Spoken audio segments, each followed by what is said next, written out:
What's up and welcome to the video. I mean, we're just right in the middle of tech season right now, and alongside all the cool stuff we're getting from Apple, we got some stuff coming in the mail from OnePlus too, so stay tuned for that. But Google has not only dropped new phones, but they've also refreshed their wearable, the Google Pixel Watch. Now I have the Watch 2 on my wrist, and I also have the original Pixel Watch here on the table, not necessarily because we want to make a comparison review, but it's one of those instances where we have next gen and previous gen, and there are some subtle differences here and there, so having the two side by side for you to look at is going to make those subtle differences just a little bit more apparent. And it's still, with some improvements, managed to maintain the same starting price point. But let's get into the details. This is the Pixel Watch 2. So here's the thing with the Pixel Watch 2. If you're familiar with the Apple ecosystem, this product feels like an S-line refresh for what Apple has always done historically. And before you roast me in the comment section, it's just because I can't think of an Android type of comparison off the top of my head. But it's really just like, let's think back to the iPhone 6, right? Apple did a lot of changes between 5 to 6. They changed up the structure of the phone, how it looked, build quality, things like that. But then whenever the 6S came out, it looked almost identical to the 6 with some needed improvements internally. And that really seems to be the case with the Pixel Watch 2. If you were to hold Pixel Watch 2 and Pixel Watch original side by side, you really can't tell them apart unless you turn them over and take a look at how the bottom mechanism looks for charging.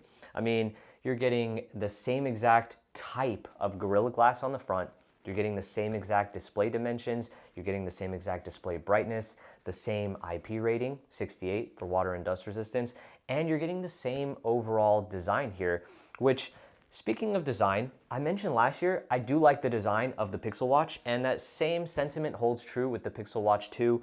One thing that's worth mentioning is it still only comes in one size, and that's 41 millimeters, which I think is going to work for a lot of people, but for someone like myself, I do have slightly tiny wrists, but I've always preferred bigger watches, and ideally an Apple Watch Ultra, and switching over to something like the Pixel Watch 2 is a little bit of a culture shock for me because it's just such a tiny watch for me overall. So if you have big wrists and you don't want this watch to kind of disappear as you're wearing it, that might be a little bit of a turnoff.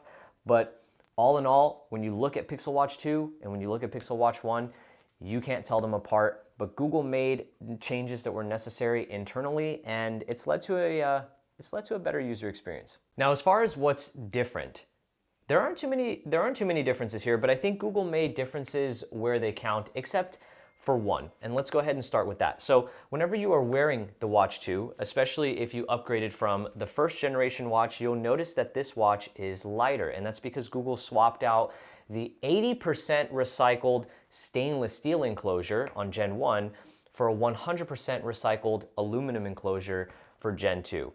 And, I get it. When it comes to smartwatches, enclosures that are aluminum or stainless steel are really popular. Last year, I was really excited to see Google include a stainless steel enclosure on a $350 smartwatch. It adds a little bit more of a premium feeling weight to the watch, and of course stainless steel is going to be more durable than aluminum, so the jury's out whenever it comes to things like build materials. I would have loved to see Google keep stainless steel, but aluminum is here and it does feel lighter, so there is that. And when it came to last year's model, I also had one small complaint in terms of how loose the charging puck felt on Pixel Watch 1, and Google corrected that this year by changing up the actual charging mechanism itself. So if you were hoping to upgrade from Pixel Watch 1 to Pixel Watch 2 and still use your old charger, it's not going to work, unfortunately. Now on the back, there's actually these little 4 pins that are on the actual charging puck, and they align in a specific orientation for the watch as well. So you have to make sure that the cable is sticking out of the same side that the crown is sticking out on. Otherwise, you're not going to be able to put your watch on charge. Honestly, it reminds me of, I've been a Fitbit member since 2015.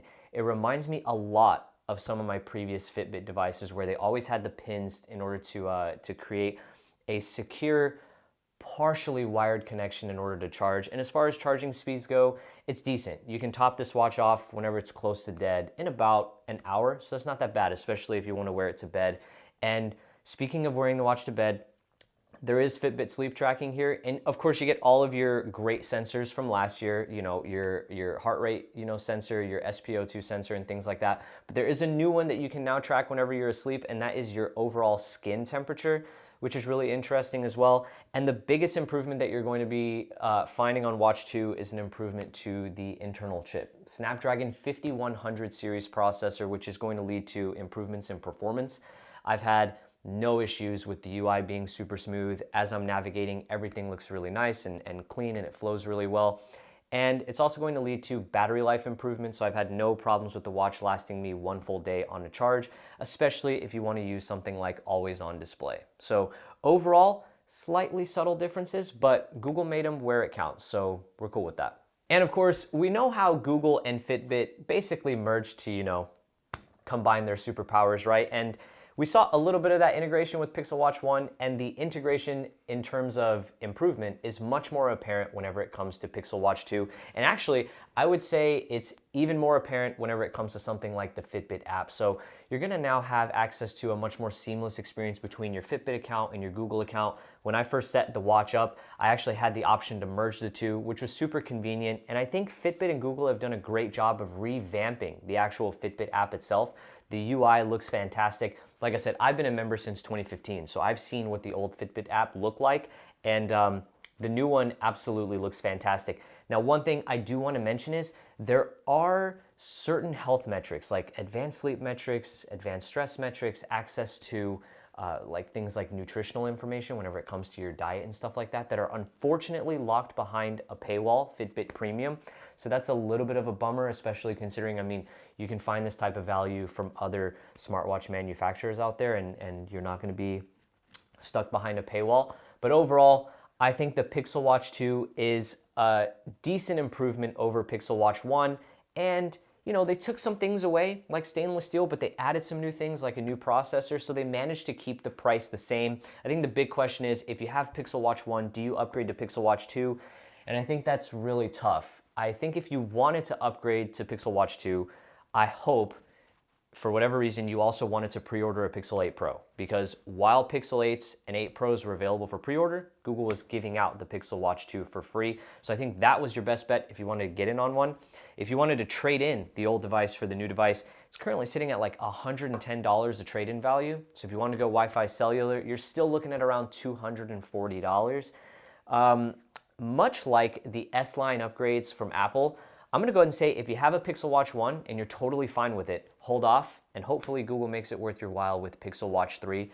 But if you decided to skip Generation 1, Pixel Watch 2 might not be a bad buy, especially if you're fully bought into the Google ecosystem. But as always, I hope you enjoyed this review. If you're new here, consider hitting that subscribe button down below. Maybe leave me a comment, let me know what you think. And as always, thank you so much for watching. Make sure you get subscribed because we have a lot of content coming. I'll catch you in the next one. Peace.